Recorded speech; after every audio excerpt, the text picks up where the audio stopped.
This is the max siding coil nailer that we rent, and I'm going to go over some things that you'll know if you've used the manual. This isn't a substitute for doing it, it's just kind of a walkthrough to help you. A couple of things about a coil siding nailer. You load and unload the coil nailer as follows. There's a small button that's right here.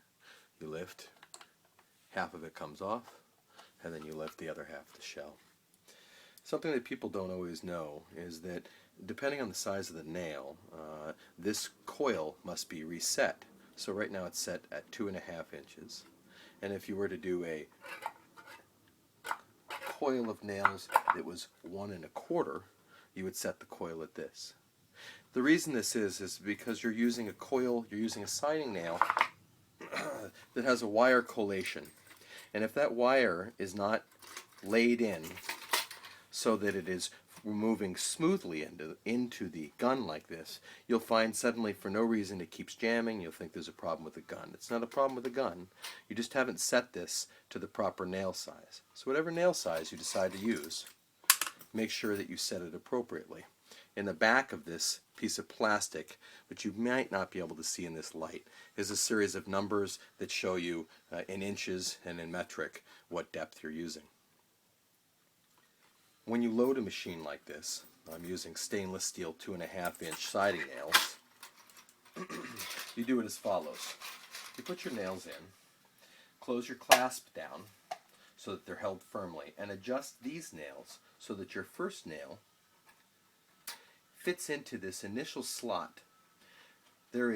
One might make the mistake of putting it here, thinking that it's ready to go. That means that you haven't put a nail in the first slot. If you pull the trigger twice, it'll move into the next nail, but you can load it one way or the other. What's most important is that that first nail fits into this slot, or that the second or first nail fits into that slot. So when you have your container here, you put it there, you close the second mechanism, it's pressure activated, has a small cam device in it, and you're ready to go.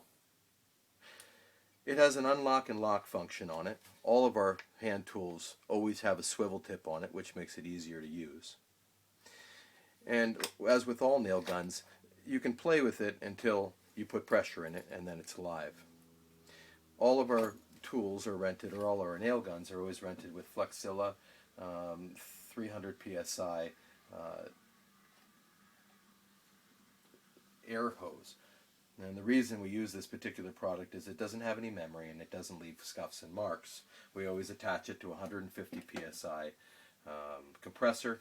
Most nail guns, this one included, can't go over 120 psi. So when you set these machines, they should be set on a compressor so that the regulated pressure is somewhere between 80 and 120. Most of the time 90 is exactly what you need. But the actual tank pressure goes all the way up to 150. That way the gun will continue to operate and you'll never be under pressurized when you're nailing. So let's go ahead and put some pressure in this gun and go over a couple other things that are important. When you insert a nail gun, it's important that you pull back the flange before you push it on to this head. If you try to push it on this way, it's difficult. So pull back your flange, push it in, and you'll get a static connection and you're ready to go. This gun is live. Something to keep in mind whenever you use a nail gun, two things in particular on siding nail guns. First of all, if you pull the trigger now, it won't go off. But as soon as you put pressure, when you have the trigger pulled, it will automatically fire. So you want to make sure that you don't hold the trigger unless you want to use this function.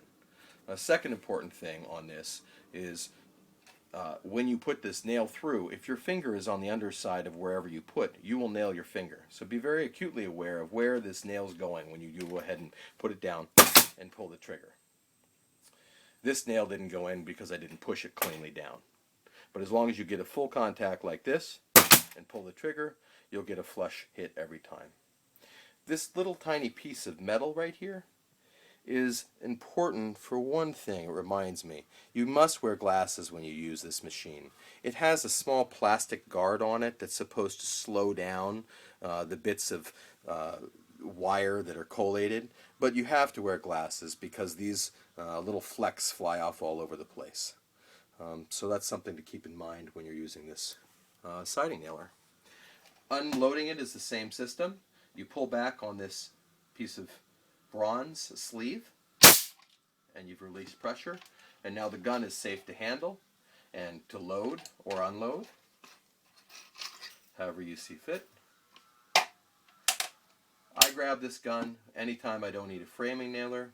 The variety of nails that it can use is awesome. They use a nice flathead nail, so it's nice for securing anything that you're installing.